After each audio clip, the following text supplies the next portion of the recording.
Today is World Mental Health Day, and every year I'm reminded how powerful it can be when people stop pretending they're fine. Because behind every smile, every busy day, every I'm okay, there's often a story that we don't see. I'm Dr. Kelly Watkins, a psychologist and CBT therapist, and today I want to talk about why mental health should matter to all of us. Not just once a year, but every single day. So you're probably thinking, well, why does it need a day? But World Mental Health Day was created by the World Health Organization to raise awareness and mobilize the support for mental health around the world. But it's way more than just a date on a calendar, it's a movement. And the reason why it's important, because still there is stigma around people talking about their mental health, getting support. So every October 10th, people across the world pause and talk about something we often push aside, our inner world, our emotions, our struggles, our resilience. Because 1 in 4 of us will experience a mental health difficulty in our lifetime. But here's the thing, that every one of us has mental health, just like we all have physical health.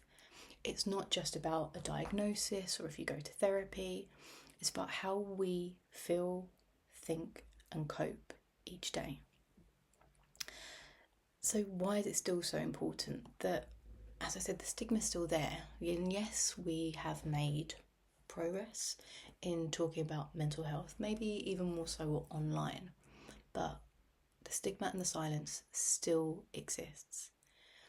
People still feel the pressure to just get on with it, to hide burnout, to hide feeling low or feeling depressed, to hide anxiety or to hide trauma, and sometimes mask it with productivity. And that's why the World Mental Health Day still matters, because awareness is the first step, but understanding, I think, is what truly changes things. And when I work with people using CBT, that we focus on the link between thoughts, feelings, behaviours, physical sensations, and how small shifts can create big changes.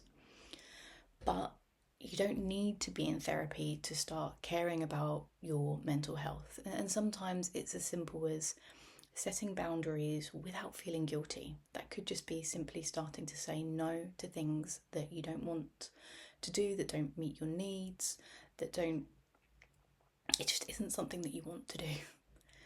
Letting yourself rest without labelling it as lazy.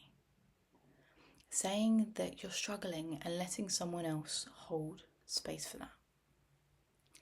Because mental health doesn't care what you look like, and it doesn't always look like meditation or mindfulness. With mental health care, sometimes it's about just putting your phone down, asking for help, or forgiving yourself for not being okay.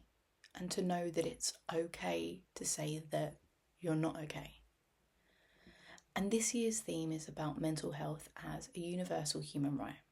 And that feels really powerful because access to support, compassion and understanding shouldn't be dependent on when you live, your background or your income.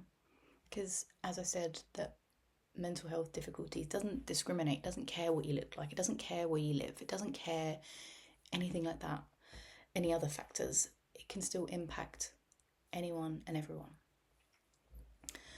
So we need to move from awareness to action. And this means that workplaces that value well-being, schools that teach emotional literacy or just increasing emotional intelligence, and communities that listen to others instead of judging. Because mental health is a right and it's not a privilege. And when we start seeing mental health as something everyone deserves support for, not something people have to earn. I think that's when the real changes can happen. So I invite you on this World Mental Health Day to take a moment for yourself. Check in, not just with others, but with you. Ask yourself, what do I need today? Ask yourself, what's one small act of kindness I can show myself? Ask yourself, who can I reach out to if I need support? And remember that mental health isn't a destination, it's an ongoing process. And even on the hardest days, you are not alone. So thank you so much for watching, and if you found this helpful, please share it with someone who might need it today or any other day after this day. And if you want more videos on CBT, psychology and just mental well-being, please subscribe to my channel and let's just keep this conversation going.